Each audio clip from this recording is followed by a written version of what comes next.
So last week I did a video called Help, I Married a Jehovah's Witness to describe the challenges that people face when they marry a Jehovah's Witness, but they are not a Jehovah's Witness themselves. I was referring to people who marry Jehovah's Witnesses as outsiders, people who are considered worldly, who were never part of the Jehovah's Witnesses organization and don't intend to join. But through some series of life events, the two ended up meeting and getting married. I'll leave a link to that video in the bio below. So the core fundamental message of that video was to say that Jehovah's Witnesses are a high control group that demand everything from you. They try to control every aspect of your life. How you dress, who you can and cannot talk to, what sorts of information and media you're allowed to consume. Insert themselves into private matters like policing your medical choices. And of course, pressuring you to marry only another Jehovah's Witness. But when some Jehovah's Witnesses really struggle to find a mate within the organization, they bend these expectations and end up looking to the outside world for companionship.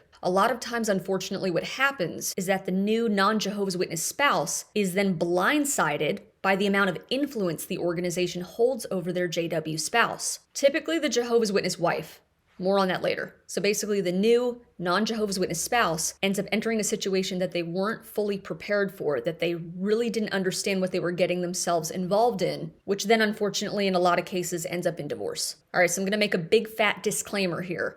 I'm not a divorce lawyer. If all of this describes you, you're in the middle of a divorce or on the brink. First of all, I'm sorry you went through this, but hire an actual attorney. This isn't legal advice, just a window into witness world and a few points to consider as you navigate this situation. Number one, grounds for divorce. So in the Jehovah's Witnesses, the only grounds for divorce is adultery. Doesn't matter if you're a horrible match, got married when you were 12, didn't know what the hell you were doing, or more seriously, maybe the spouse is emotionally, verbally, or physically abusive. Oh, you got a raw deal? Tough shit. That's the Jehovah's Witnesses' MO. Now, in the case of physical abuse, you can technically separate, and I think you could separate for any reason. That's a whole other rabbit hole we can go down. But for brevity's sake, you can technically get divorced legally in the Jehovah's Witnesses, but you can't get remarried. You won't be considered scripturally free to remarry in the eyes of the leadership unless your spouse goes out and bangs someone else. All right, so let's say you're the outsider who married the Jehovah's Witness and you're like, what does this have to do with me? I didn't convert. Here's a potential problem you could run into. So in the past, the elders would track down, again, I'm not even gonna get into all these ridiculous details because it's just, it's crazy making. They used to have to track down the cheating spouse to establish guilt. And only if they confess to cheating would the innocent Jehovah's Witness wife be considered free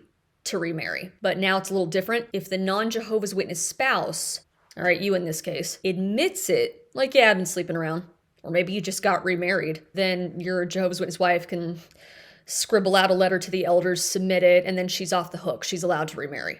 However, if you're considering telling your Jehovah's Witness wife that you've been sleeping around, even though it's a lie, you've been sleeping around just to get her off your back and maybe make her more agreeable in court. I mean, I would just say be warned that depending on your local laws, if it's like a fault or no fault state, infidelity could lead to an unequal split in the marital assets and cause other problems. Again, this is not legal advice. This is just a window into JW world. Number two, theocratic warfare.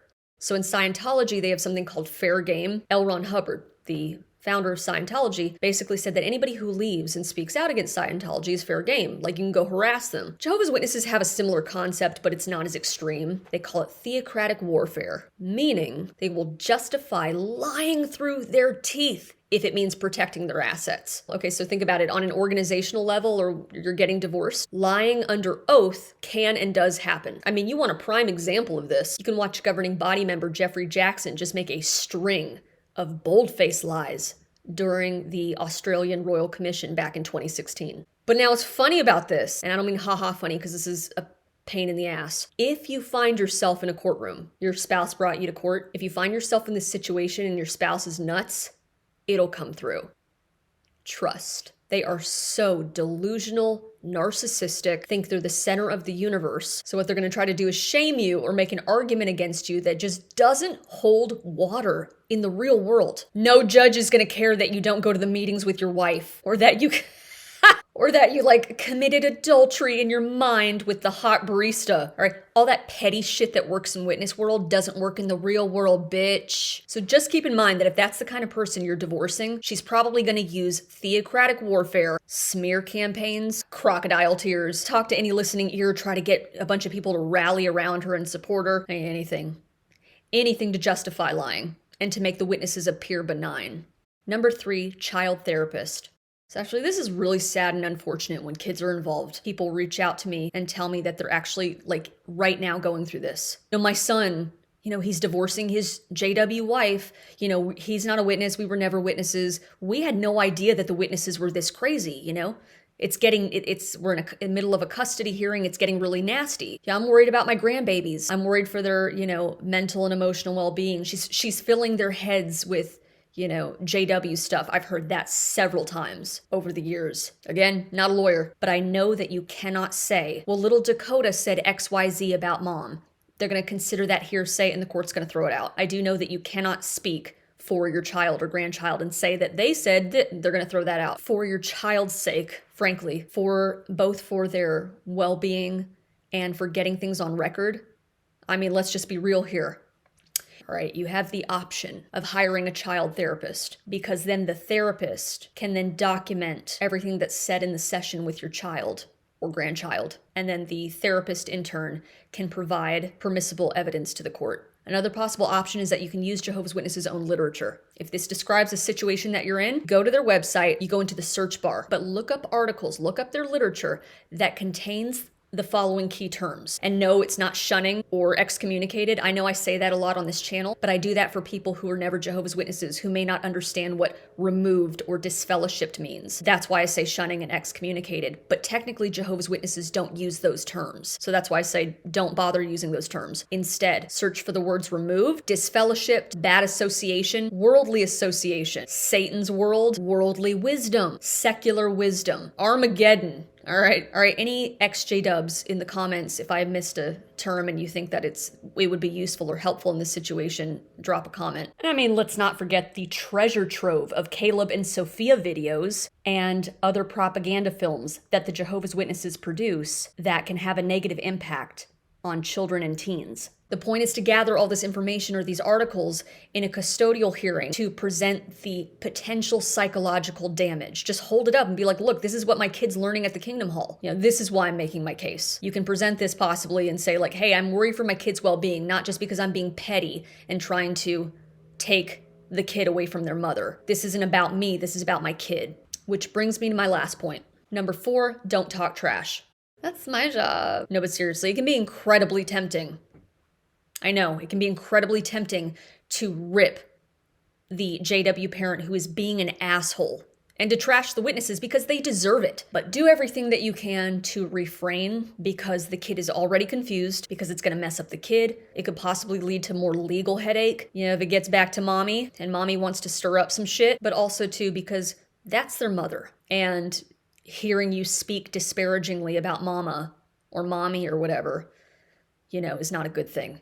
With that said, kids are smart. They're observant, and they're going to notice that you're the sane one and that mom is the unreasonable religious fanatic. Now, here's the deal. This whole time I've said mom, yes, you could flip this around and it could be that you are a non-Jehovah's Witness mother dealing with a crazy JW father. That's quite possible. It's not an impossibility, but typically in these situations, all right, I'm pushing 40. I watched this for 30 years when I was in the organization. It happened all the time where it was the witness woman who went out into the world, got the man, made the babies, and then went back to the organization because she felt guilty. She had a sudden attack of conscience. But here's the thing. That's not even my main argument against her. All right, believe it or not, I actually have compassion for her because if she had to take those measures to go into the outside world to find somebody, she might have been really lonely. Her prospects didn't look good. She's in her childbearing years. Everybody deserves somebody, deserves love. I believe we all do things when we're stressed or desperate. We've all done things we wouldn't have otherwise done or thought to do because something was really stressful in our life. So that's not even the issue, all right? It's when she goes back and creates a narrative that she is a victim and trashes a good husband and father. I do not respect that.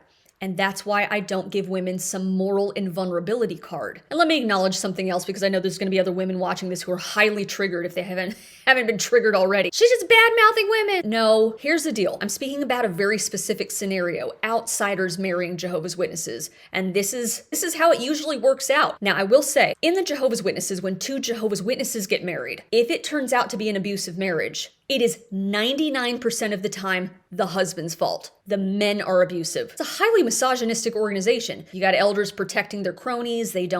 Justice is never served. She goes through hell. I'm not denying that happens. That is an absolute fact. I know we don't want to talk about this, but lunatic Jehovah's Witness wives exist too. All right.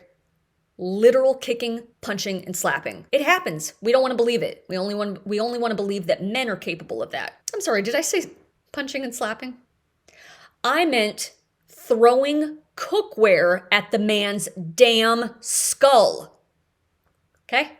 These are unbridled, possibly unmedicated, malignant narcissists who are given a free pass just because they didn't go out and fuck someone else, all right? In this crazy making mental gymnastics that is the Jehovah's Witnesses, she would still be considered the innocent mate if the Jehovah's Witness husband was like, fuck it, DF me. I don't care what they do to me. I just want peace. I just want to get away from her crazy ass. I've tried to make it work year after year. It's not working. I'm out, all right? So these are all different caveats, scenarios, but tying back to my last point, give it time. And I guarantee you the JW parent who's causing all the noise, refusing to agree on anything, agree on any settlements, making a scene in the congregation, they will end up hanging themselves, because the kid is going to start to put the puzzle pieces together the older they get, and without any prompting, right? You shouldn't anyways, but without any prompting, they're going to know in the end which parent actually had their best interests at heart the whole time. All right, did I mention I'm not a lawyer? If this describes you, I'm sorry you're going through this. It's really unfortunate. But hire an attorney if you need to. Thank you so much for watching. I hope you found this video informative, and I'll see you next time.